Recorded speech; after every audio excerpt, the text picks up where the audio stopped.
आगे बढ़ते हुए रुक करते हैं चंडीगढ़ का, जहां पर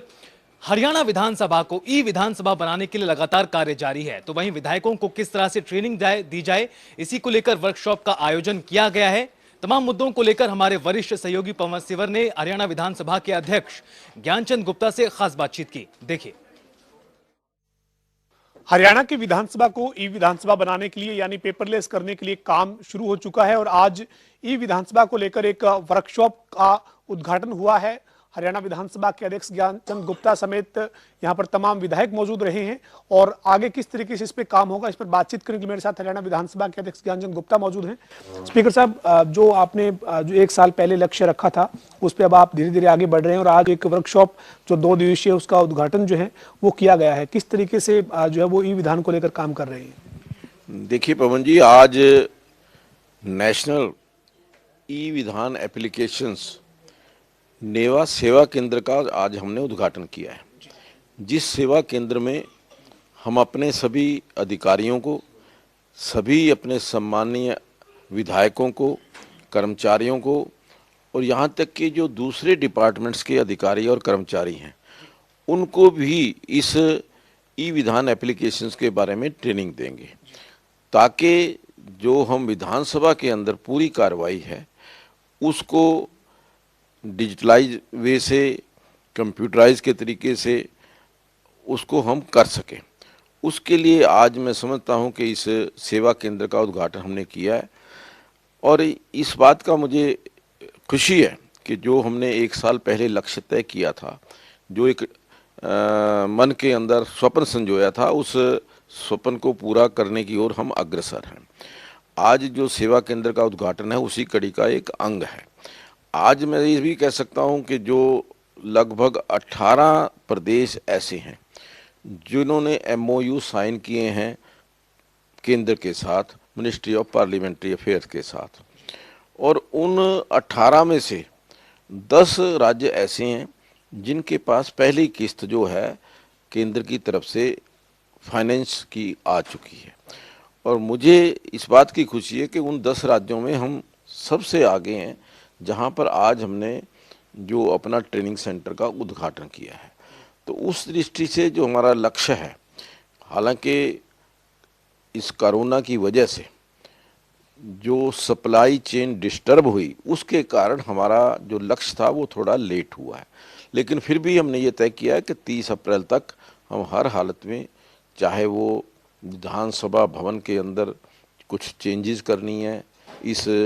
ई विधानसभा की तरफ से करने की वजह से, या कुछ और जो फॉर्मेलिटीज़ है वो पूरी करके 30 अप्रैल तक इसको पूरा करेंगे। जी सर, ये जो ई विधान एप्लीकेशन ट्रेनिंग सेंटर का जो आज उद्घाटन हुआ है, जिसमें 2 दिन की फिलहाल ये वर्कशॉप है, इसमें आगे लगातार इसी तरीके से रूटीन में जारी रहेगा? हाँ, ये जो कार्यक्रम आज शुरू हुआ है ये केवल जो हमारे 2 दिन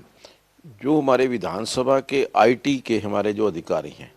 इन लोगों को वो ट्रेन देंगे। फिर ये आगे जो बाकी के जो हमारे कर्मचारी अधिकारी हैं, हमारे विधायक हैं, उनको फिर ये लोग उसकी ट्रेनिंग देंगे और ये ट्रेनिंग प्रोसेस है, ये कंटिन्यू रहेगा। ये 2 दिन की ट्रेनिंग तो सिर्फ हमारे जो अधिकारी हैं उनकी है, और उसके पश्चात चाहे वो हमारे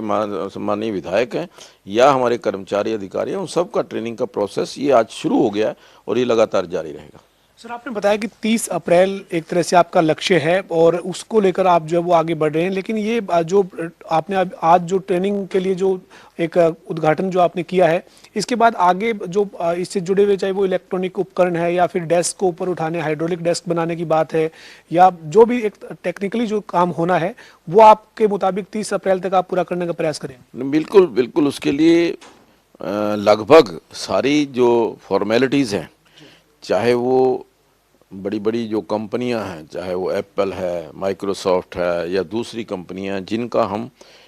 यहाँ पर लैपटॉप या टैबलेट यूज़ करने वाले हैं या जो उनका सामान यूज़ करने वाले हैं, उनसे सब मीटिंग हो चुकी है, लगभग ऑर्डर फाइनल हो चुका है और 30 अप्रैल मैंने कहा कि उस समय तक ये सारा काम हम पूरा कर लेंगे। और जो हमने ट्रेनिंग सेंटर का भी उद्घाटन किया है, ये भी मैं समझता हूँ इसके लिए भी हमने लगभग 20 लाख रुपए की बचत की है। जो पहले हमारा कार्यक्रम था कि हम जो हरियाणा विधानसभा का फ्लैट्स है, MLA फ्लैट्स, वहाँ उसका खोलने का था, लेकिन उसके पश्चात यहाँ एक स्थान देख करके एक अच्छा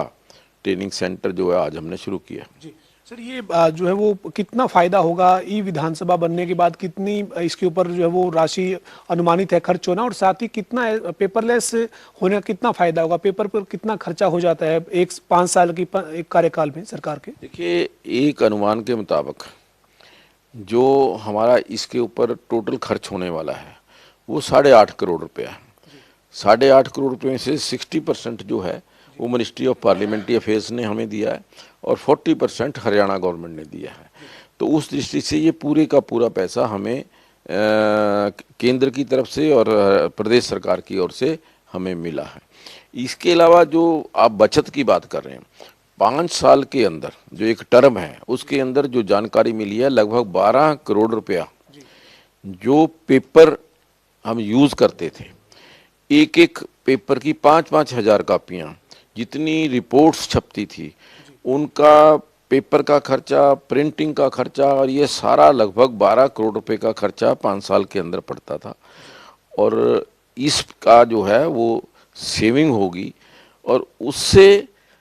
मैं कहूँगा कि जो हम पर्यावरण की बात करते हैं, पर्यावरण को बचाने की बात करते हैं, वृक्षों को बचाने की बात करते हैं,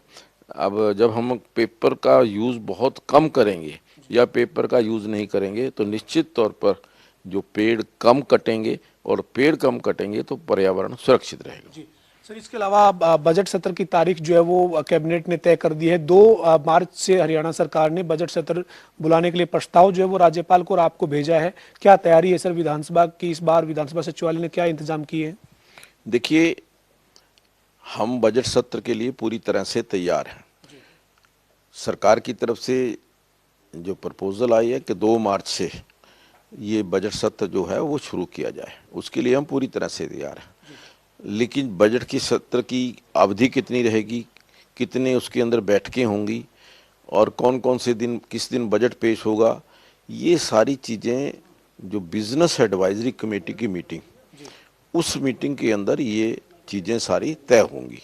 और उसके पश्चात ही हम ये तय कर पाएंगे कि ये बजट सत्र कितनी देर चलेगा। जी सर, एक मेरा अंतिम सवाल है, इस बार भी कोविड प्रोटोकॉल को लेकर क्या इंतजामात रहेंगे? किस तरीके से मीडिया के लिए या दर्शक दीर्घा के लिए क्या इंतजामात रहेंगे? अब की बार देखिए, अगर भगवान ने चाहा, क्योंकि कोविड का प्रकोप धीरे धीरे कम हो रहा है और मुझे पूरी आशा है कि 2 मार्च तक ये कोविड पूरी तरह से ख़त्म हो जाएगा। लेकिन कोविड की प्रोटोकॉल्स का ध्यान में रखते हुए अब की बार हमने जो सिटिंग है उसके अंदर जो पहले 2 बैठते थे उसके अंदर एक शील्ड का प्रोविज़न किया है, ताकि एक दूसरे से टच ना हो सके, एक दूसरे का जो श्वास है एक दूसरे के वो ना जा ना सके। तो उस दृष्टि से अब की बार ये मेरा प्रयास है और बहुत सारे विधायकों की ये मांग भी है कि ये सत्र जो बजट सत्र है, जो कोरोना काल से जिस प्रकार सत्र होता था, जिसमें विजिटर गैलरी भी विजिटर्स भी अलाउ होते थे और मीडिया भी, जो प्रेस के भाई हैं वो भी सत्र के जो प्रेस गैलरी है उसके अंदर वो कार्रवाई देख सकें। तो इस प्रकार का मेरा प्रयास है और मुझे लगता है कि अब की बार हम ये करने में सफल होंगे। बहुत बहुत शुक्रिया बातचीत करने के लिए। हमारे साथ हरियाणा विधानसभा के अध्यक्ष ज्ञानचंद गुप्ता मौजूद थे, जिन्होंने जानकारी दी है कि हरियाणा विधानसभा को डिजिटाइज करने के लिए तमाम प्रयास जो वो किए जा रहे हैं और इसी कड़ी में आज ई विधान एप्लीकेशन के आज सेवा केंद्र का उद्घाटन हुआ है और साथ ही साथ बजट सत्र को लेकर भी पूरी तरह से हरियाणा विधानसभा तैयार है और तमाम जो तैयारियां हैं वो विधानसभा की तरफ से की जा रही है। वीडियो जर्नलिस्ट विजेंद्र सिंह के साथ पवन सिंह और जनता टीवी, चंडीगढ़।